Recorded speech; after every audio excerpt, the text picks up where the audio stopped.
Assalamualaikum warahmatullahi wabarakatuh. Halo semuanya, perkenalkan nama saya Agus Simidyaningrum dari Universitas Negeri Jakarta, Fakultas Ilmu Pendidikan, Prodi Pendidikan Masyarakat, Angkatan 2019, kelas A. Pada kesempatan kali ini, saya akan menjelaskan mengenai sistem pembelajaran yang efektif untuk peserta didik di masa pandemi. Untuk memenuhi tugas ujian akhir semester, mata kuliah teori belajar dan pembelajaran yang diampu oleh Dr. Anda Yanina Akmal, Magister Humaniora.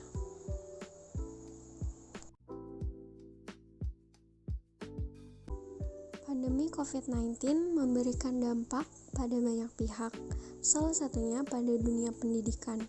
Pemerintah pusat sampai pada tingkat daerah memberikan kebijakan untuk meliburkan seluruh lembaga pendidikan. Hal ini dilakukan sebagai upaya mencegah meluasnya penularan COVID-19.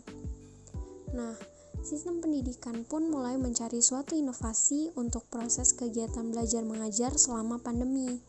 Terlebih adanya surat edaran nomor 4 tahun 2020 dari Menteri Pendidikan dan Kebudayaan yaitu Nadiem Makarim yang menganjurkan seluruh kegiatan di institusi pendidikan harus jaga jarak dan seluruh penyampaian materi akan disampaikan di rumah masing-masing. Sekolah dan juga pihak sekolah mulai mengubah strategi pembelajaran yang awalnya adalah tatap muka dengan mengubah menjadi pembelajaran non-tatap muka atau yang disebut pembelajaran jarak jauh atau PJJ. Yang selanjutnya yaitu konsep pembelajaran daring. Pembelajaran online ini berguna terhadap kegiatan pembelajaran di kelas atau classroom instruction, yaitu sebagai berikut. Yang pertama yaitu berguna sebagai suplemen. Suplemen di sini yaitu jika peserta didik mempunyai kebebasan memilih apakah akan memanfaatkan materi pembelajaran online atau tidak. Nah, dalam hal ini tidak ada kewajiban bagi peserta didik untuk mengakses materi pembelajaran online. Yang kedua yaitu berguna sebagai komplement. Komplement di sini yaitu jika materi pembelajaran online diprogramkan untuk melengkapi materi pembelajaran yang diterima peserta didik di dalam kelas. Materi pembelajaran online ini diprogramkan untuk menjadi materi pengayaan atau remedial bagi peserta didik di dalam mengikuti kegiatan pembelajaran konvensional. Yang ketiga yaitu berguna sebagai substitusi. Substitusi di sini yaitu jika materi pembelajaran online diprogramkan untuk menggantikan materi pembelajaran yang diterima oleh peserta didik di dalam kelas. Untuk slide yang selanjutnya yaitu hambatan pembelajaran daring. Yang pertama, tidak memiliki handphone. Biasanya terjadi pada masyarakat di daerah. Karena keterbatasan ekonomi, mereka kesulitan untuk membeli HP. Jangankan untuk membeli HP, untuk makan sehari-hari saja masih kesusahan. Nah, banyak di antara peserta didik yang berasal dari keluarga seperti ini. Mereka tidak memiliki HP.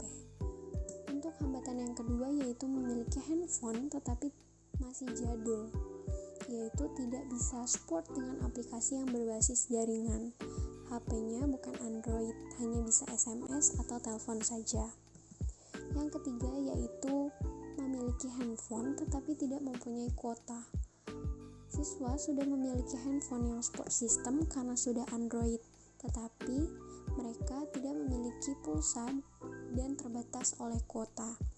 Biasanya terjadi di daerah, yaitu pulsa dan kuota masih terbilang mahal, sehingga untuk mengisi kuota atau pulsa cukup sekali saja dalam 1 bulan, dan itu pun kuotanya terbatas. Sedangkan dalam pembelajaran daring membutuhkan kuota yang banyak. Yang keempat yaitu jaringan internet yang bermasalah. Hambatan yang keempat ini yaitu jaringan internet yang buruk. Peserta didik sudah mempunyai HP Android, kuota tidak terbatas. Sayangnya, jaringan internetnya buruk. Mereka harus mencari tempat yang jaringannya bagus. Yang kelima yaitu aliran listrik sering terputus.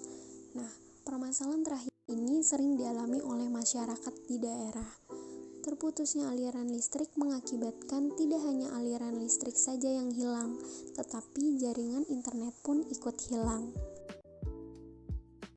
Selanjutnya yaitu kelebihan dalam pembelajaran daring. Yang pertama itu lebih praktis dan santai. Yang kedua lebih fleksibel, bisa dilakukan kapanpun dan dimanapun. Yang ketiga yaitu menghemat waktu dan dapat dilakukan kapan saja.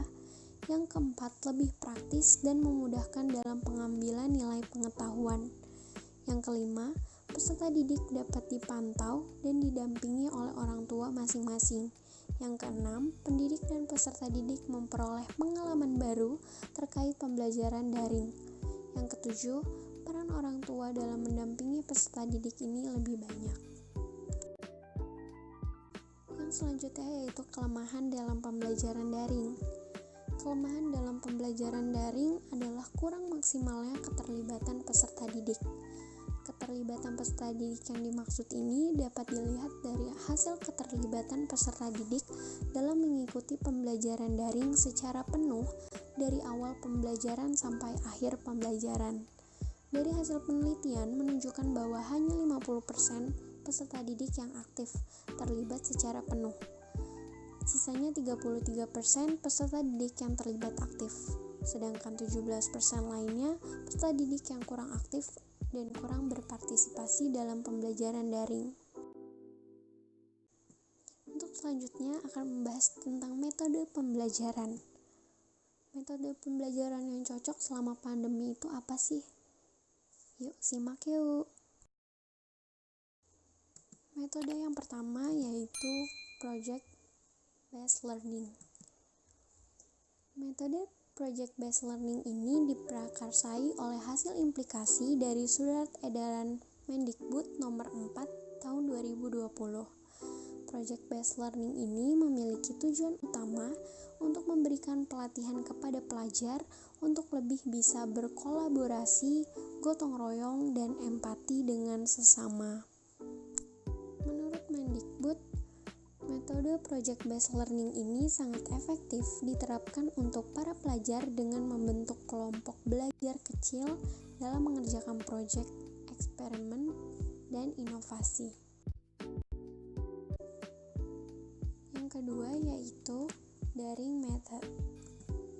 Metode daring dapat membuat para peserta didik untuk memanfaatkan fasilitas yang ada di rumah dengan baik, seperti halnya membuat konten dengan memanfaatkan barang-barang di sekitar rumah maupun mengerjakan seluruh kegiatan belajar melalui sistem online. Metode yang kedua yaitu luring method. Luring yang dimaksud pada model pembelajaran yang dilakukan yaitu di luar jaringan. Dalam artian, pembelajaran yang satu ini dilakukan secara tatap muka dengan memperhatikan zonasi dan protokol kesehatan yang berlaku. Metode ini sangat pas buat pelajar yang ada di wilayah zona kuning atau hijau, terutama dengan protokol ketat new normal. Metode ini dirancang untuk menyiasati penyampaian kurikulum agar tidak berbelit saat disampaikan kepada peserta didik. Selain itu, pembelajaran yang satu ini juga dinilai cukup baik bagi mereka yang kurang memiliki sarana dan prasarana mendukung untuk sistem daring. Metode yang keempat yaitu home visit method. Home visit merupakan salah satu opsi pada metode pembelajaran saat pandemi ini. Metode ini mirip seperti kegiatan belajar mengajar yang disampaikan saat homeschooling. Jadi, pengajar mengadakan home visit di rumah pelajar dalam waktu tertentu.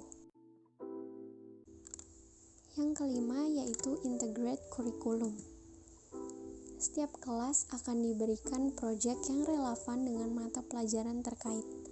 Metode pembelajaran yang satu ini tidak hanya melibatkan satu mata pelajaran saja, namun juga mengaitkan metode pembelajaran lainnya.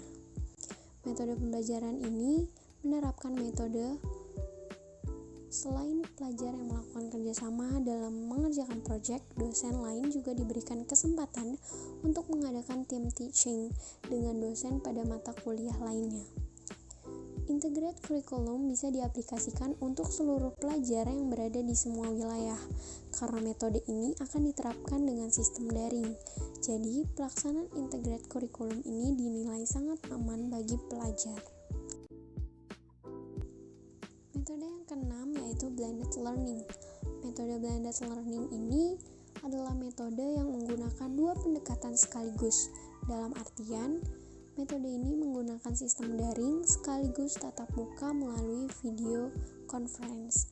Jadi, meskipun pelajar dan pengajar melakukan pembelajaran jarak jauh, keduanya masih bisa berinteraksi satu sama lain.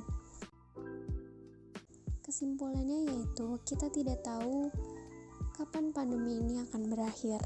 Yang jelas, dari keenam metode yang sudah dijelaskan, metode blended learning merupakan metode yang efektif digunakan dalam pembelajaran selama pandemi, karena mampu meningkatkan kemampuan kognitif para peserta didik dalam belajar melalui sistem daring, sekaligus tatap muka melalui video conference yang melibatkan pendidik dengan peserta didik untuk berinteraksi.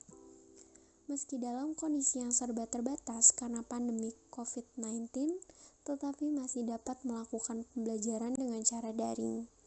Banyak hal yang menjadi hambatan, yaitu orang tua harus menambah waktu untuk mendampingi anak-anak. Sedangkan dari segi pendidik menjadi melek teknologi dan dituntut untuk belajar banyak hal, khususnya pembelajaran berbasis daring. Nah, sistem pembelajaran daring ini dapat dijadikan sebagai model dalam melakukan pembelajaran selanjutnya. Sekian penjelasan dari saya, kurang lebihnya mohon maaf. Terima kasih. Wassalamualaikum warahmatullahi wabarakatuh.